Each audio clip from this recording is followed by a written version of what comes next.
Hello, my dear students. Warm welcome to all of you. We are with physics now. Okay, we'll be talking very seriously about physics now. Okay, myself is Dr. Shobboshachi Shen. I'll be offering you the physics courses, course objective, course outcome. You can see on the screen, and we are in outcome-based education. So every course is mapped with what is its probable outcomes, which I have illustrated later on. Now there are five modules. Now we'll be adapting one by one to each module and explore the world of physics. Now let us explore what is the topic of the day. You should keep one thing in mind, that whatever we teach in these classes, each video lecture is basically a building block of your future engineering courses. Each class is going to give you some fundamentals, some new concept. And if you add all those concepts at the end of the semester, you will get the correct path of entering into your own engineering curriculum, because all your curriculum are essentially the application of physics. Engineering means physics applications. So let us explore it a bit more.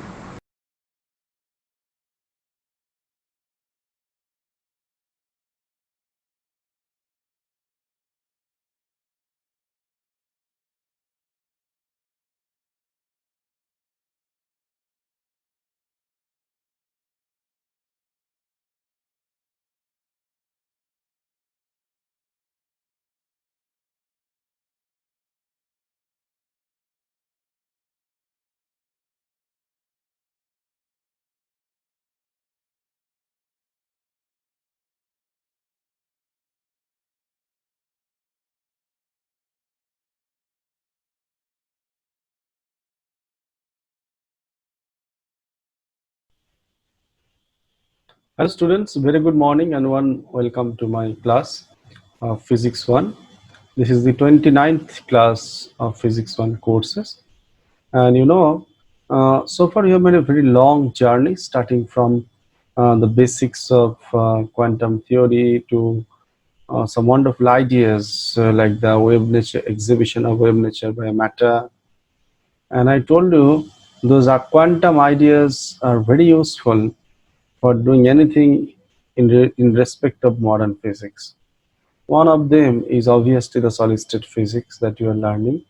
So to explain anything happening at the solid state physics level, that is at the where you have to explain the electron motion at the atomic level, etc., etc., or solid means periodic arrangement of atoms or molecules.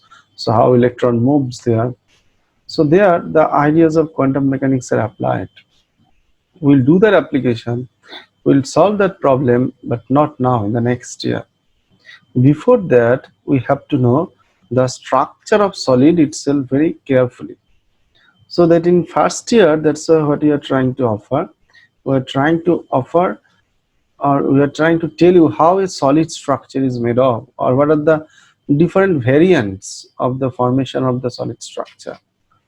So it is initially a geometrical point of view that we try to share. Variety of types of solid structures are possible. So this has been the elementary discussion or primary discussion I made.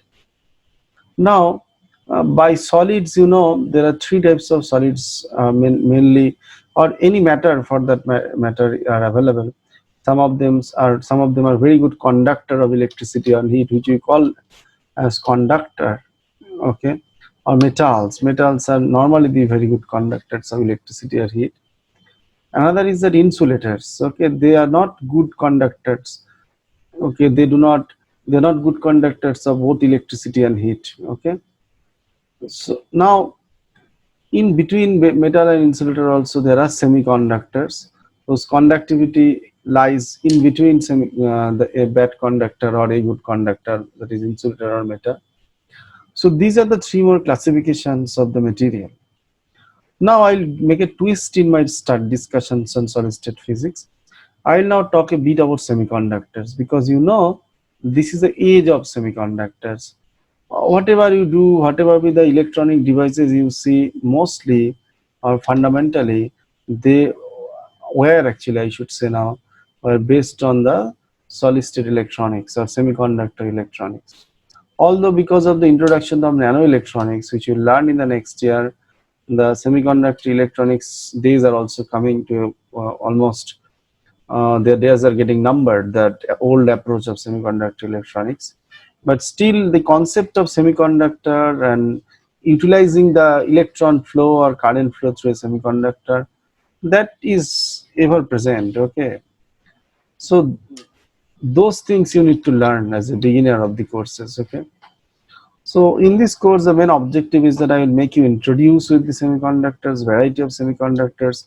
Some of you may be knowing from your 10+2 courses, but with a better approach, with a better physics, I should say, we'll be introducing all of them.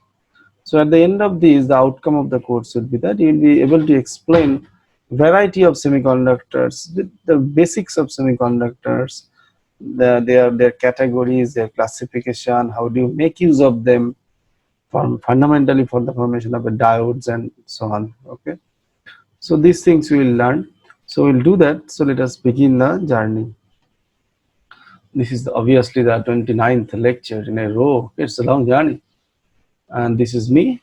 I have been presenting you every day. These are my contacts. You can always connect me at these numbers. Okay, I'm available here. This is also my WhatsApp number, and this is the classification. I just remind you the whatever I told you. I can define matters either as solid, liquid, gas. Solids are crystalline and amorphous. Crystalline means regular arrangement. Examples are lying there like ice, salt, diamond. Okay.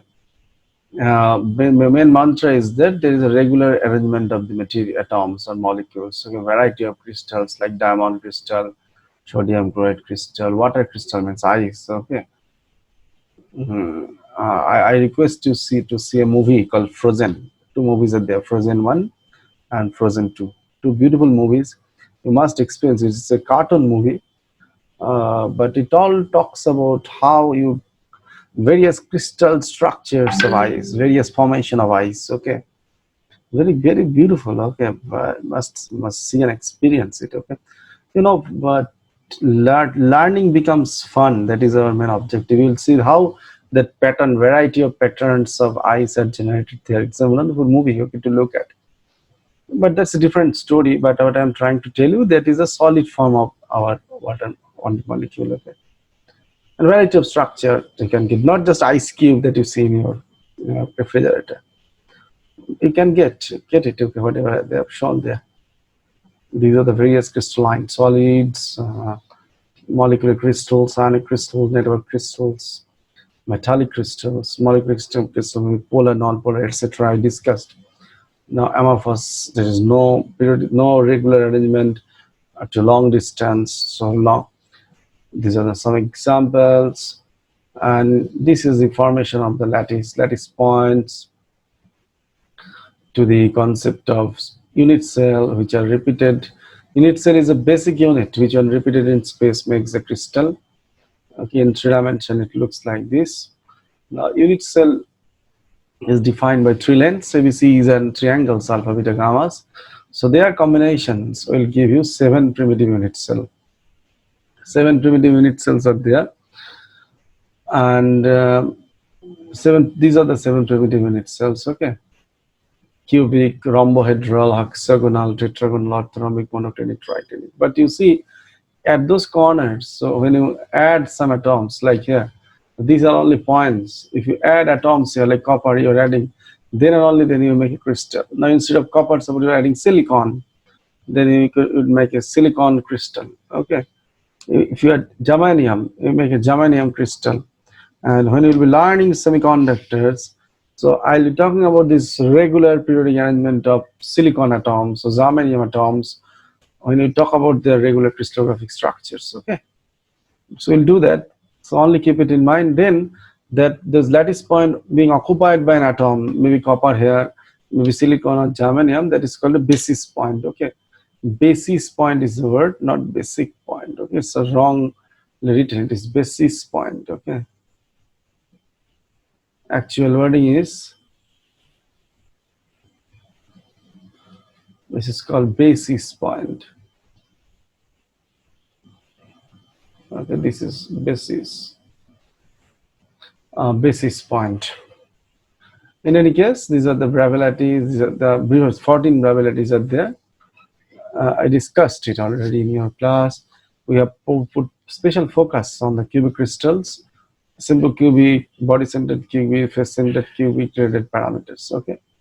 With all these things in mind, now let us divide the material in terms of its conducting property, as I was telling you, metals, insulators, and semiconductors.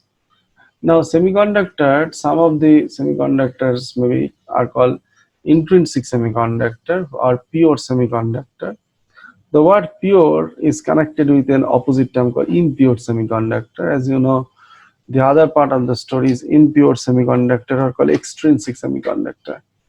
Examples of pure semiconductors, as you can see there, silicon, germanium, these are all the examples of the silicon, germanium. These are in the periodic table. These are in the group 4 of the periodic table, silicon, germanium, both of them. So these are called group 4 semiconductor, okay, as per the periodic table. Semiconductors may be a variety of classes are there. Okay, the silicon, germanium is one class of semiconductor. Another type of semiconductors are also there. Nowadays, group 3-5 semiconductors, which are used for production of light emitting diodes. Okay, where like gallium arsenide, indium phosphide, they're also semiconductors, but it's a mixture of two elements. Okay. Another pure semiconductors are like the group 2-4 semiconductor, like cadmium. Cadmium is coming from group 2, sulfur or selenium is coming from group 4. So cadmium selenide, cadmium sulfide, these are the examples of the group 2-4 semiconductor. These semiconductors are used for the production of, used as solar cell material. Okay, it's for solar photovoltaic cell production. Although cadmium is highly toxic, that's why people are now going for the organic solar cells. That's a different story, but that is these are all inorganic semiconductor, as you can see, silicon, germanium, okay, gallium arsenide, indium phosphide, cadmium sulfide, cadmium selenide, cadmium telluride, whatever you say. So all these are inorganic semiconductor, and all these are group 2-4. Last exam group is a group 2-4 semiconductor. They are used for solar cell. Group 4 semiconductors, as you can see there, and these are the most popular one. And later on, when we'll be learning LEDs, etc., in next year courses, then we will come to know they are used for the production of a diode which can produce laser or light also, that is called light emitting diodes. So that needs a different story, different study. Now, a semiconductor maybe become impure also. Apart from that, they are maybe N-type impurity or P-type impurity. N-type means here negative charge or electron will be dominant carriers, and P-type means here opposite of electron, that is absence of electron, rather that is holes becomes a dominant carrier. Okay, you know it. Okay, I'm only telling in a different way. So this is an intrinsic semiconductors look like. You see silicon, you see one of the major issue is that if I choose any two silicon atoms, okay, so silicon is here, you can see here, this is silicon. You see its valency is 4. Okay, these are the 4 atom, 4 electrons of this first silicon, 3, these are the 4 electrons. Okay, this is the 4th one. Okay, now suppose if I consider a nearby silicon atom, so suppose these are its 1, 2, 3, and the 4th electron. Now these two are doing covalent bonding. So what they are doing, they are actually shared. You see, both the electrons are shared together here. This is called covalent bonding. This is the way they are connected. Okay, and make you see here also, if you consider this silicon, say 1, 2, 3, 4. Now these are 2 under covalent bonding. Okay, these 2 electrons. Here also, if you consider this electron, say 1, 2, this is 3, This is 4. Now these two are under covalent bonding. So what is covalent bonding means sharing of electron, and ionic bonding means, so like sodium chloride, okay, Na plus Cl minus, okay, their exchange of electron takes place, okay, electron is taken up, okay, but here it's different story, okay, it's a sharing of electron in this case also, so it's maybe 1, 2, so 3, and this is 4. So these are actually shared here, okay, that's why this is the covalent bonding.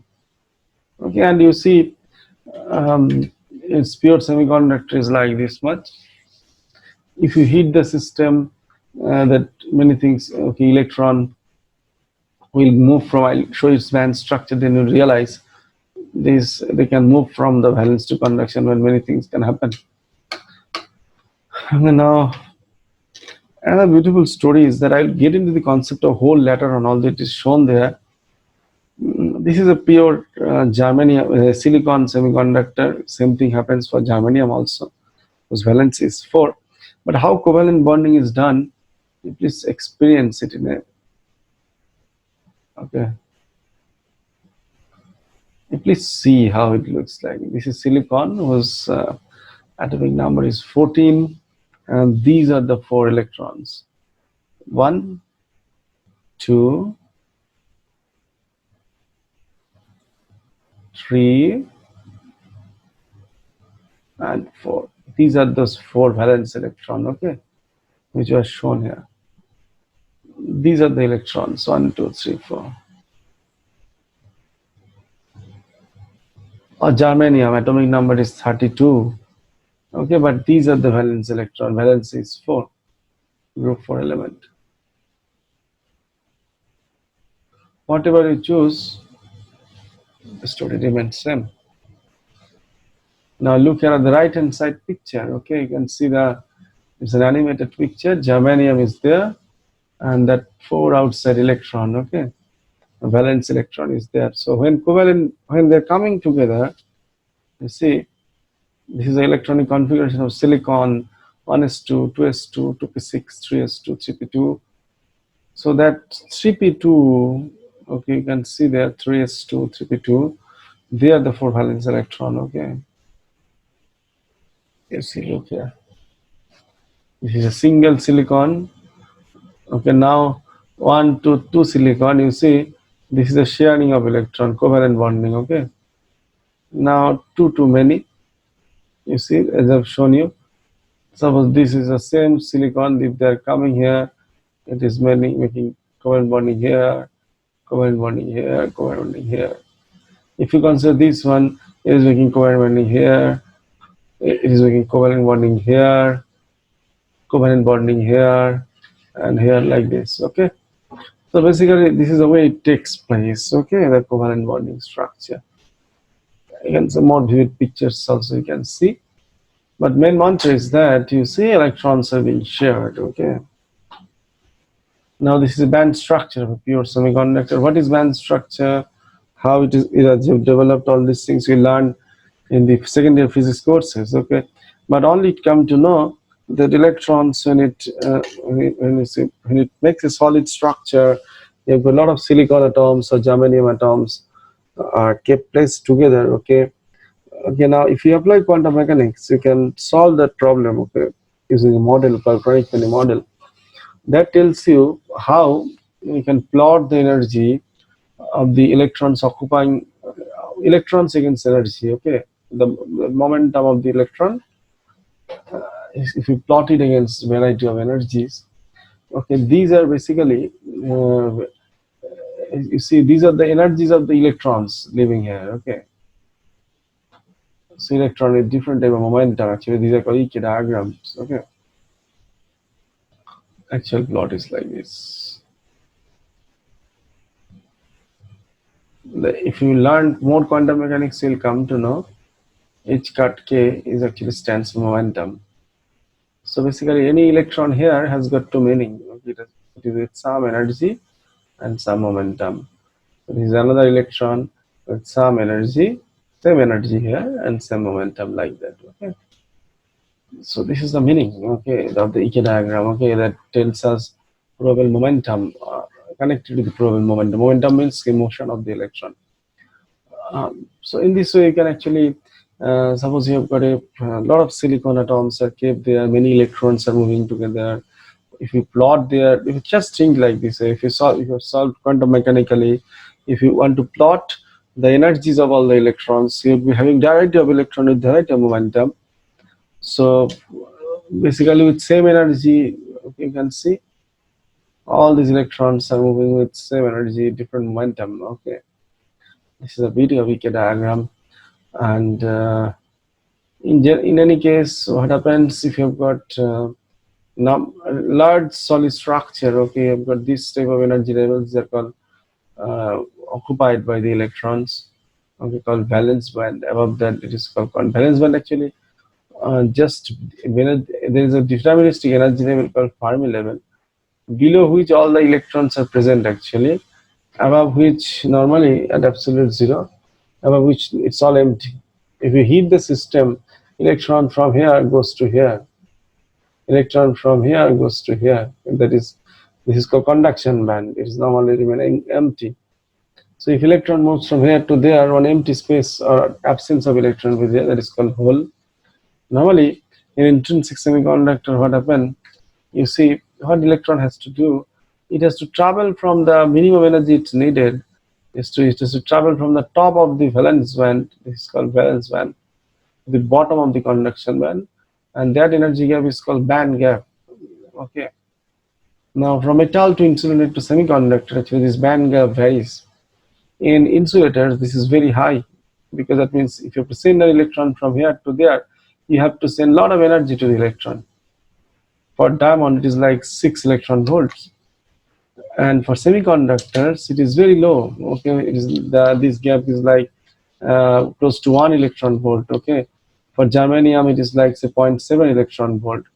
So that means you need you have to that means this energy gap is much lesser in case of germanium, and for metal there is no gap at all.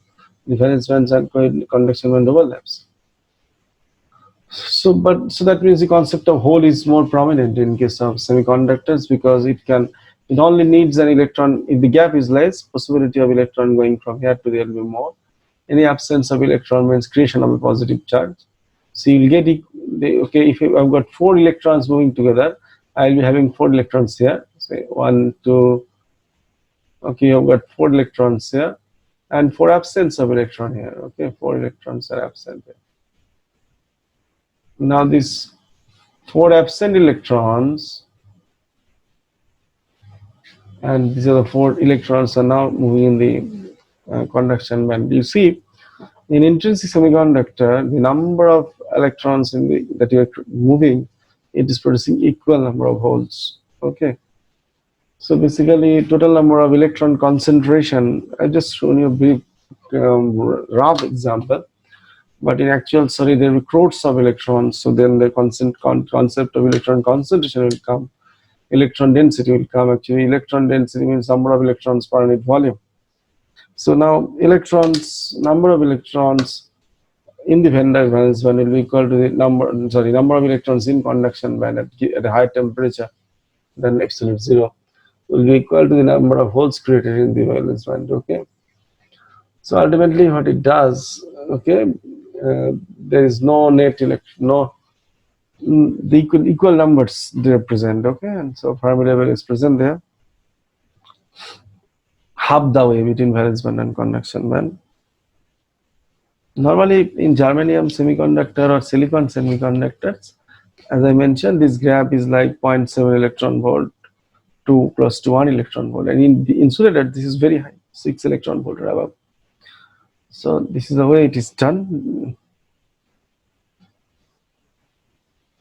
Now, this is all about pure semiconductors I mentioned. So let us be a little bit impure semiconductor or extrinsic semiconductor. Okay.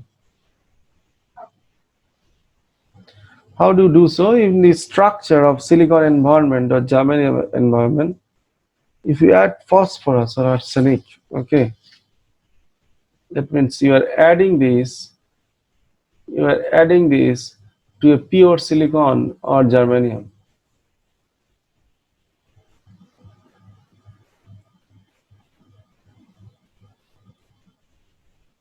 Then what you will get, if you see both arsenic and phosphorus are pentavalency, valency is 5. So the moment you try to replace any germanium and silicon atom in its crystal structure, in the arrangement of atoms, you are doing a mistake there. You are trying to replace an element of valency 4 with an element of valency 5. Valency 4 means 4 outer electron. You have got 1 extra electron. Now this electron is actually the origin of the extra conduction you are getting because of doping. So basically, if you do more doping, more electrons you will get. So they will now move into this across the length of the circuit, and you will get a lot of current. Okay, so that's why the doping will give you higher current. Okay, and number of doping concentration depends on the material you are choosing. Okay, so this is the structure of the. You see, this silicon. Again, silicon. If you have replaced one of the silicon with phosphorus, you see phosphorus has got valency 5. 5 electrons are there. So this is 1 electron, but it is there in the covalent bonding. Second electron already participated in the covalent bonding. Third electron, it is also participated in the covalent bonding. And this fourth electron, this is also participated in the covalent bonding. Okay. And 1 extra electron is there. This is a free electron, which is a license to move freely. And this adds to the extra conductivity of the system. That's why if you dope the material, you get a higher conductivity, because of here you're getting an extra negative charge and it will move. It is free to move and you get extra current. Because you are getting 1 extra electron here, a free electron here, okay, that electron will move into the system, across the system, length of the system, and you will get a lot of current. Okay. Now, whatever I told you, same thing is written here. Fifth electron is superfluous and becomes free electron, entered the conduction band. Therefore, pentavalent impurity donates 1 electron and becomes positive donor. Okay. Obviously, it's a very good point. The moment you see P is losing, okay, if this was your phosphorus,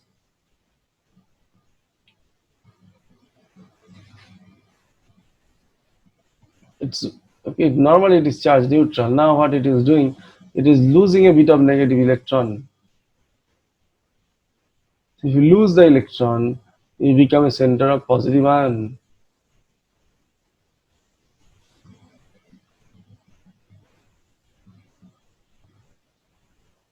Okay.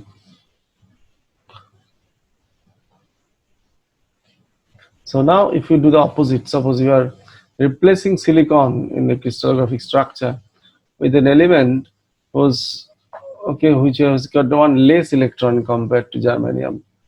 Now that alternative may be aluminium or maybe gallium, whatever it may be. So that will make p-type doping. Okay. How it is done, again, this is crystal structure of germanium. You can see here in the germanium atmosphere what it is done here.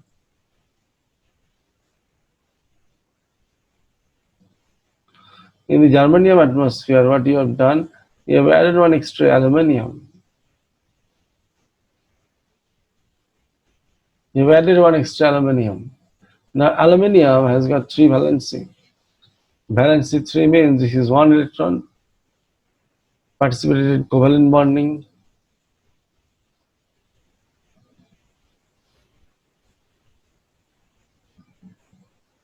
Second electron, third electron, but I don't have this electron in my hand. So there is an absence of electrons. So 3 aluminum atoms, electrons, 3 of them are participated in covalent bonding. But I've got nothing to help here. Okay, because I've got an absence of electrons, so you have to add 1 electron there. Okay, so it might happen 1 electron from the neighbor might go there. Suppose 1 electron is going from here to here. So obviously you have got the hole here created, but you can see the electron here. Again, nature does not permit it.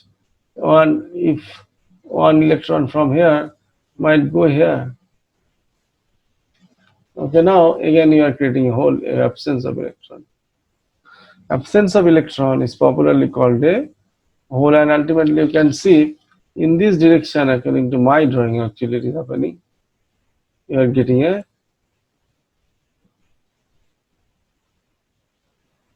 positive ion creation, and also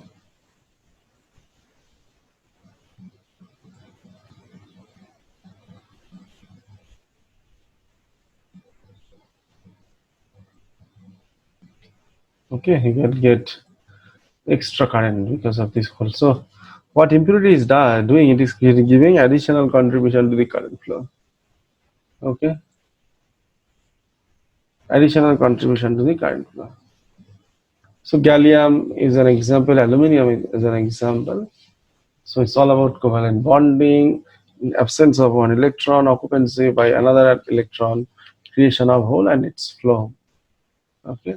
So if you look at both the system, if you are adding one electron into, if you are doing N type, you see the last one is called P type doping, okay, where you are creating hole, and the previous one when you are creating electrons, it is the N type doping. Okay.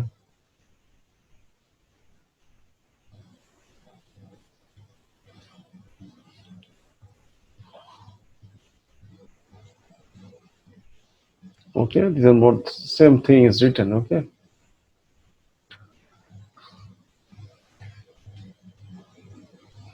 and these are the heating effect is there. If you heat it, the particles will move from valence to conduction band, even from conduction band to they might come back to valence band. They combine with the electrons in the living in the valence band, create some light. Okay, that is the ultimate objective to make a device. Okay. Now, if you look at the picture here, this is p side of the semiconductor now. Therefore, after doping, because of heavy doping, what is happening? Okay, p type means you see it is accepting one electron. Okay, every atom is facing the same problem. Okay,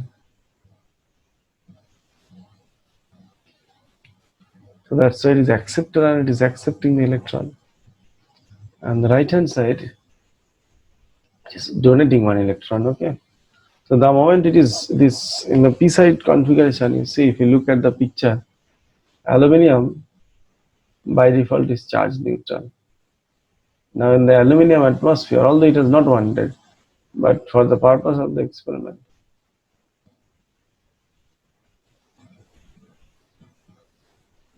so aluminium plus one negative charge, it is actually creating a aluminium negative ion. So that is the main point. Okay, P side means you are getting the negative ion and the holes. N side means you're getting the positive ions and the donor electrons. Electrons in majority. Okay. Now drift motion is the motion of the electron or hole under some external voltage. As you can see, some voltage V will be applied, electron or hole will move. Okay, diffusion means the flow of electron or hole from higher concentration to lower concentration.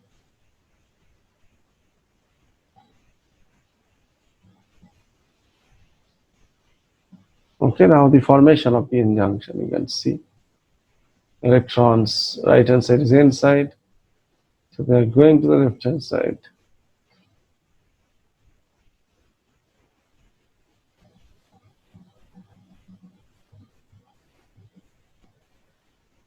You see electron and holes are making and joining.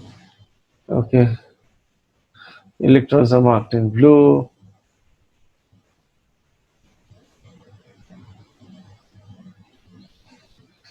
Okay, I'll just show you. P and N are coming together. Electrons are moving because of diffusion. Holes are moving. Okay.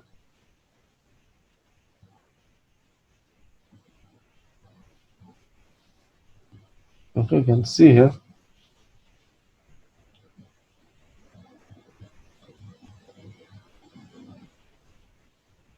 I show you. You see, it is forming a depletion region. I repeat it. You just see electrons are coming.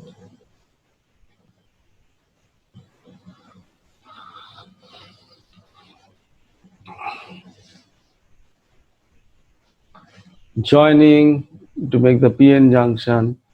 Diffusion is taking place, and they are actually creating immobile ion portion that is called depletion region. It is depleted of free charges. Okay, this is the main point. Okay, this is the main key. Depleted of free charges. Okay, so junction is formed. Depletion layer is also formed. Okay, but if this is a situation, you can realize you are not going to get any current out of the device. Okay. Question is that how do you get the current? Answer is that you apply voltage. You can apply two type of voltages. One is to the P side. You apply the positive bias, inside the apply the negative bias, the negative polarity of the battery. I should say this is called forward bias configuration. And reverse means you are applying negative bias to the anode, positive bias to the what is that? The opposite condition, reverse bias condition. Okay.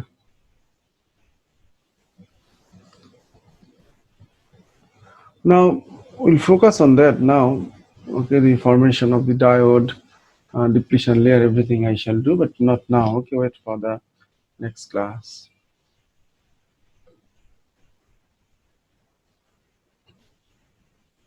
You and me were meant to be in the great outdoors, forever free. You and me meant to be in the great outdoors, forever free.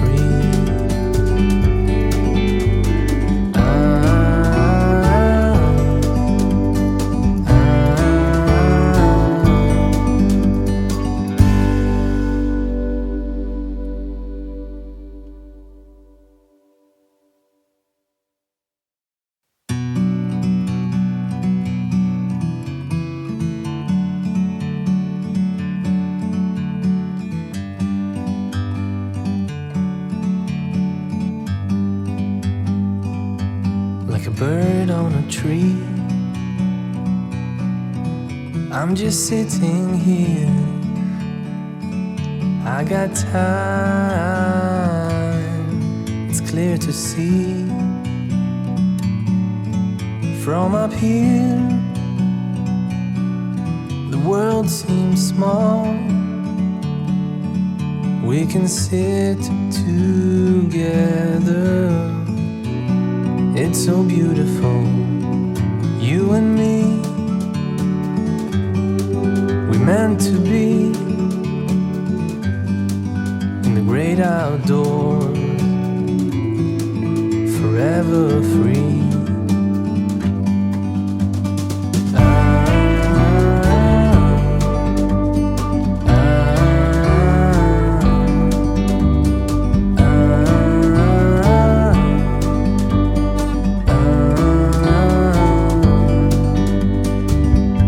Sometimes you need to go and take a step back to see the truth around you. From a distance you can tell